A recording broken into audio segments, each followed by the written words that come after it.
நந்தகுமார், இப்போ பாஜகவோடு திமுகவை இணைத்து சொல்லக்கூடிய கருத்துக்கள் சும்மா ஒரு கணிப்புக்காக எடுத்துக்கணுமா, இல்லை உண்மையிலே அதான் பின்னணியில் நடந்துகிட்டு இருக்குன்னு எடுத்துக்கலாமா? இல்லை, இது உண்மைன்னு சொல்றது சிடிஆர் நிர்மல்குமார் இன்னைக்கு திமுக காரங்களும் அதிமுக காரங்களும் இப்படி பேசியிருக்காங்களேங்கிறதுக்கு அவர் பண்ணின டீ கோடு தான் அது. அப்போ இன்னைக்கு திமுக காரங்களும் அதிமுக காரங்களும் தான் இதை மாத்தி மாத்தி பேசிக்கிட்டு இருக்காங்க. எப்படி எலெக்ஷனுக்கு முன்னாடி திமுக கூட்டணியில இருந்தவங்க எல்லாம் காலையில எந்திரிச்ச உடனே பல்லு விளக்குற மாதிரி கூட்டணி இன்டாக்ட்ல தான் இருக்குதுன்னு சொல்லிக்கிட்டு இருந்தாங்களோ, அந்த மாதிரி இப்ப அனிதா ராதாகிருஷ்ணன் அவர்கள் காலையில எந்திரிச்ச உடனே பல்லு விளக்குற மாதிரி இன்னும் 6 மாசத்துல இந்த தாவேக ஆட்சி கலைஞ்சு போயிரும் அப்படிங்கறது அவரு அது சொல்லி முடிக்காத பேச்சே கிடையாது. அதுக்காக தான் பேச்சே போடுறாருன்னு வச்சுக்கோங்க.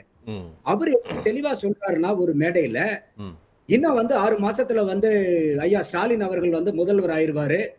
நம்மளுடைய திருச்சி சிவா மாதிரி ஆட்கள்லாம் மத்திய அரசாங்கத்துல அமைச்சர்கள் ஆயிருவாங்க அப்படின்றாங்க. சரி, தமிழகத்துல கூட சார் நீங்க தாவேக்காவை கலைச்சிட்டு நீங்க ஐயா ஸ்டாலின் அவர்கள் முதலமைச்சர் ஆயிரலாம். ஓகே, உண்மையினை கூட எடுத்துக்கங்களேன். அப்ப அதே மாதிரி மத்திய அரசாங்கத்திலையும் பாரதிய ஜனதாவினுடைய ஆட்சியை கவிழ்த்துட்டு திமுகவினுடைய ஆட்சியை கொண்டு அதுல திருச்சி சிவா மாதிரியும் மத்த திமுகவினுடைய எம்பிக்கள் எல்லாம் மந்திரி சபையில கொண்டு வர போறாங்களா? அப்ப எதற்காவது அது முகாந்தரம் இருக்கா? அப்ப நேரடியாவே பட்டவர்த்தனமா அவர் அனிதா ராதாகிருஷ்ணன் சொல்றதனுடைய நேர்முக அர்த்தம், இது மறைமுக அர்த்தம்லாம் இல்ல, நேர்முக அர்த்தம் என்னன்னா, நாங்க பாரதிய ஜனதாவோட கூட்டணி சேர்ந்து கை கோர்த்து நாங்க மந்திரி சபையில இடம் பிடிக்க போறோம் அப்படிங்கறதான். அடுத்தது ராஜேந்திர பாலாஜின்னு ஒருத்தர், அவரு பாத்தீங்கன்னாக்கா ஸ்டாலினுக்கு மட்டும் கோபம் வந்துச்சுன்னா இந்த ஆட்சி நிக்கவே நிக்காது, ஸ்டாலின் ஐயாவுக்கு கோபம் வரணும், அது வரைக்கும் இந்த ஆட்சி நிக்குமாங்கிறாரு. நம்மளுடைய கேள்வி என்னன்னா, ராஜேந்திர பாலாஜி என்னையிலிருந்து திமுகவினுடைய மாவட்ட செயலாளர் ஆனாருன்னு தெரியல. அவருடைய ரிப்போர்ட்டிங் பாஸ் எடப்பாடி பழனிசாமி. எங்க ஐயா எடப்பாடி பழனிசாமிக்கு கோபம் வந்தா இந்த தாவேக ஆட்சி எப்படி நிர்மூலமாகும் பாருங்கன்னு சொன்னாருன்னா கூட பரவாயில்ல, தான் சார்ந்து இருக்கக்கூடிய கட்சி அந்த தலைவன் மேல இருக்கக்கூடிய மாறாத பற்றின் காரணமாக, நம்பிக்கையின் காரணமாக இந்த மாதிரி ஒரு பெரிய சூழலைக்கிறாருன்னு எடுத்துக்கலாம். அடுத்தது மூன்றாவதா ஒண்ணு எடுத்துக்கங்க, ஐயா ஆர்.எஸ். பாரதி அவர்கள். ஆர்.எஸ். பாரதி அவர்கள் ஒரு பிரஸ் மீட் கொடுக்கும் போது அதிமுக காரங்க எங்கிட்ட சொன்னாங்க, என்ன சொன்னாங்கன்னா, உங்களை கொத்து புராட்டான்னு சொல்லி முதலமைச்சர் உங்களை விமர்சனம் பண்ணிருக்காரு, நீங்க அதுக்கு எப்படி பதில் சொல்லணும்னா, இப்ப அதிமுக இருந்து போய் அங்க சேர்ந்திருக்காங்க பாத்தீங்களா, அவங்களெல்லாம் எச்சில் இலைகள்னு நீங்க சொல்லுங்க. அப்ப ஆர்.எஸ். பாரதிக்கு பிரஸ் மீட் எப்படி கொடுக்கணும், அதுல என்ன பேசணுங்கிற ஸ்கிரிப்ட் கொடுக்கறது யாரு? அதிமுக. அப்ப இந்த 3 பேர்த்தையும் நீங்க இது பாருங்க எப்படி டிசைன் ஃபார்ம் ஆகுதுன்னு பாத்தீங்களா? அப்போ இது ஒரு நெரேட்டிவ் இல்ல, இது நெரேட்டிவ்னா கூட ஒரு கட்டுக்கதை. இது இவங்க ஒரு உண்மை கதையவே பல்வேறு இடங்கள்ல அவங்களுடைய ஈகோ சிஸ்டத்தை வச்சு இந்த மாதிரி இருந்தா என்ன, நாங்க என்ன பங்காளிகள் தானே, என்ன சார் ஜனநாயகத்துல நாங்கெல்லாம் கூட்டணி வச்சுக்கோங்க அதெல்லாம் சொல்றாங்க. இல்ல இதை நீங்க ரெண்டா பிரிங்க. திமுக அதிமுக இணைவு அப்படிங்கறத ஏறக்குறைய எல்லாரும் அக்செப்ட் பண்ணி இதுல என்ன தப்புன்னு வெளிப்படையாவே பேச ஆரம்பிக்கிறாங்க, அது வேற. திமுக பாஜக கூட்டணி அப்படிங்கிறது வேற டாபிக். இப்ப திமுக பாஜகவோடு இணைவு அப்படிங்கிறது நடக்குமா, அதற்கான சாத்தியம் இருக்கு நீங்க நினைக்கிறீங்களா, இல்ல அது ஒரு நரேட்டிவ் நீங்க நினைக்கிறீங்களா?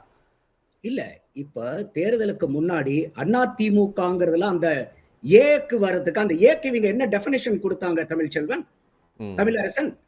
ஏ ஃபார் அமித்ஷா, அமித்ஷா திராவிட முன்னேற்ற கழகம் நாங்க. அப்போ திமுக இன்னைக்கு அமித்ஷா திராவிட முன்னேற்ற கழகத்தோட போய் கூட்டணி சேருதுன்னா அது நீங்க பாரதிய ஜனதாவுடைய நேரடி கூட்டணி தானே. இப்ப எங்கேயாவது ஐயா எடப்பாடியார் அவர்கள் நாங்க பாரதிய ஜனதால இருந்து நாங்க கூட்டணியில இல்லோன்னு சொல்லியிருக்காரா? இது வரைக்கும் எதுவுமே சொல்லல. அப்போ இன்னைக்கு நீங்க அதிமுக கூட நாங்க கூட்டணி போறது நேர்மைதான நியாயம் தானே, அதுல எனக்கு மாற்று கருத்து இல்ல. கான்ஸ்டிடியூஷனலா அவங்களுக்கு அந்த ரைட்ஸ் இருக்கு. திமுக என்ன பாரதிய ஜனதா கூட கூட்டணி வைக்காத நபர்களா? அதுவும் கிடையாது. அரசியல்வாதிகள் இது செய்வாங்க இதை செய்ய மாட்டாங்கிறதெல்லாம் கிடையாது. அவங்களுக்கு இன்னைக்கு கால சூழ்நிலை அந்த மாதிரி இருக்கு. ஏன்னா விஜய் ஐயா அவர்கள் முதல்ல 2 வருஷம் 4 மாசத்திலே 35% ஓட்டு வாங்கிட்டாரு. இன்னைக்கு திமுக கூட்டணியில இருந்த அத்தனை கட்சிகளும் யாரெல்லாம் நாங்க இன்டாக்ட்னு சொன்னாங்களோ அத்தனை கூட்டணி கட்சியும் இன்னைக்கு விஜய் கிட்ட போயிருச்சு. இப்ப அவங்களுடைய வாக்கு சதவீதம் ஒரு 6 to 7% வைங்க, எல்லா கட்சியும் சேர்த்து. அப்ப 35 ஒரு 7னா கூட 42% இருக்கு. பத்தாக்குறைக்கு பாத்தீங்கன்னா அண்ணாமலையும் வேற இப்ப புதுசா ஒரு கட்சி ஆரம்பிச்சுட்டு வர போறோங்கிறாரு.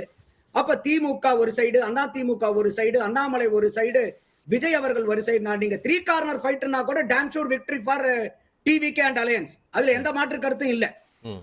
இப்போ அந்த மாதிரி இருக்கக்கூடிய சூழ்நிலையில இன்னைக்கு திமுகவுடைய அண்ணா திமுக எவ்வளவு பலகீனப்பட்டு போயிருக்காங்க இல்லையா? நம்ம ஏற்கனவே நம்ம நிகழ்ச்சியிலேயே சொல்லியிருக்கேன். திமுக 15 வருஷம் பின்தங்கி இருக்கு எம்எல்ஏக்களுடைய எண்ணிக்கையில. அண்ணா திமுக 30 வருஷம் பின்தங்கி இருக்குது எம்எல்ஏக்களுடைய எண்ணிக்கையில. அப்ப அந்த கட்சிகளுக்கும் ஒரு பொலிட்டிக்கல் சர்வைவல் வேணும் இல்ல? அப்ப அந்த சர்வைவல் வேணுங்கும் போது வரப்போற உள்ளாட்சி தேர்தல், அதுல இன்னொன்னு கூட என்ன சொல்றாருன்னாக்கா, அனிதா ராதாகிருஷ்ணன் இன்னொரு மீட்டிங்ல பேசும்போது பாருங்க, இந்த இடைத்தேர்தல்ல நம்மளுடைய ஐயா ஐயா ஸ்டாலின் அவர்கள் யாரை ஆதரிக்கிறாரோ அவர்கள் தான் வெற்றி வேட்பாளர்ங்கிறார். அந்த இடத்துலதான் நமக்கு சந்தேகம் வருது. திமுகவினுடைய வேட்பாளர்கள் வந்து வெற்றி பெறுவாங்கன்னா அதுக்கு ஸ்டாலின் அவர்கள் ஆதரவு கொடுக்கக்கூடிய வேட்பாளர்னு சொல்லவே வேண்டியதில்லை. ஏன்னா அது ஸ்டாலினுடைய வேட்பாளர்கள். சரி.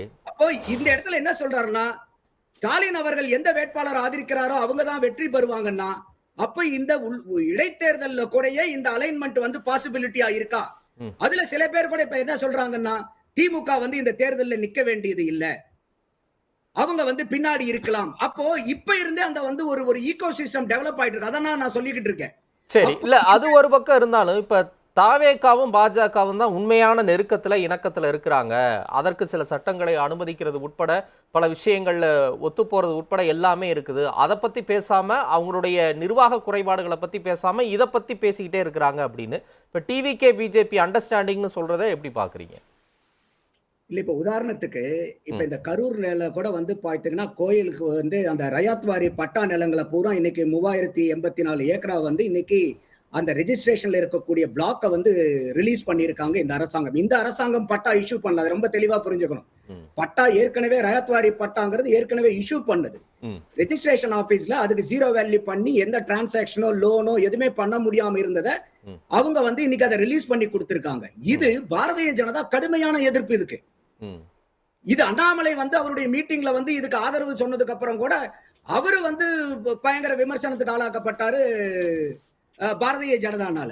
அப்போ இந்த இடத்துல அதே மாதிரி இந்த கோர்ட்டினுடைய ஜட்ஜ்மெண்ட் வந்துச்சு, இந்த கவுஸ் லாட்டர் பப்ளிக் பிளேசஸ் எல்லாம் பண்ணக்கூடாதுன்னு அவங்க கேட்டது.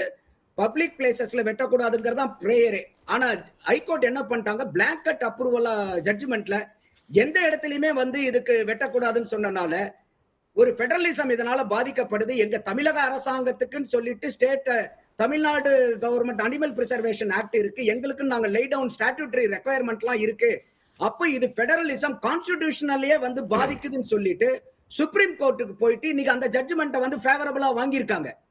அடுத்தது வந்து பாத்தீங்கன்னா இன்னைக்கு தமிழ் தாய் வாழ்த்து. இந்த தமிழ் தாய் வாழ்த்துலயும் வந்து திமுக வந்து பெரிய அளவுக்கு வந்து அரசியல் பண்ணாங்க. பாத்தீங்களா, இவர் போய் ரெக்வெஸ்டேஷன் லெட்டர் கொடுத்துட்டாரு, கம்பெடுத்துல சுத்தி இருக்கணும் அப்படின்னு. அவங்க எல்லாம் விளக்கமே கொடுக்க மாட்டாங்க. ஆனா இன்னைக்கு அவர் போய் வச்ச இதுல வந்து கிளாரிபிகேஷன்ல திருப்பி இன்னைக்கு தமிழ் தாய் வாழ்த்து நீங்க முதல்ல பாடலாங்கிற அந்த அரசாணையும் இன்னைக்கு வந்து ஆர்டரை வந்து வாங்கப்பட்டிருக்குது. திருப்பரங்குன்ற விஷயத்துல வந்து ஏற்கனவே என்ன 2 வருஷத்துக்கு முன்னாடி நிலைமை இருந்துச்சோ அதே நிலைமைதான் இன்னைக்கும் தொடரணும்னு சொல்லிட்டு சிடிஆர் நிர்மல்குமார் அவர்களே பேட்டி கொடுத்திருக்காரு. ஓகே, அப்ப உண்மையான எதிர்ப்பை வெளிப்படுத்துவது தாவேகா தான் அப்படின்னு சொல்றீங்க? ஆமா, தேர்தலுக்கு முன்னாடி திமுகவும் எதிர்ப்பை தெரிவிச்சுக்கிட்டு இருந்துச்சு. ஆனா இன்னைக்கு திமுகவுக்கு என்ன பெரிய கம்பல்ஷன், நான் சொன்ன மாதிரி பொலிட்டிக்கல் சர்வைவல், இந்த டேமேஜை கண்ட்ரோல். நீங்க கூட கேட்டீங்க ஐயா ஸ்டாலின் அவர்கள் வந்து காணொலி வாயிலா வந்தாருன்னு. ஏன்னா அவருக்கு தெரியும் இப்ப எங்க போய்கிட்டு இருக்குது நிலவரம் சொல்லிட்டு உடனே கூப்பிட்டு ஒரு டேமேஜ் கண்ட்ரோல் மீட்டிங் தான் இது. மத்திய அரசாங்கம் எதை கொண்டு வந்தாலும் நம்ம எதிர்க்கணுங்கிறது ஒரு கான்சியஸா தான் இது பண்றாரு. பெரிய அளவுக்கு வந்து இது பிளேர் அப் ஆயிட போது, இது பெரிய குற்றச்சாட்டு வந்துரும் அப்படின்னு சொல்லிட்டு. அப்போ இது எல்லாத்துக்குமே இது வந்து ஒரு நெரேட்டிவ் இல்ல, ஒரு உண்மைதான் இது நடந்துகிட்டு இருக்கிறது பூராமே. நீங்க கனெக்டிங் த டாட்ஸ் சொல்லுவாங்க பாருங்க, இந்த நெரேட்டிவ சொன்னது பூரா யாருன்னா திமுக காரங்க, அண்ணா திமுக காரங்க தானே ஒழிய தாவேகாவுடைய சிடிஆர் நிர்மல்குமார் இதை டீகோட் தான் பண்ணாரு இன்னைக்கு. ரைட், வரேன்.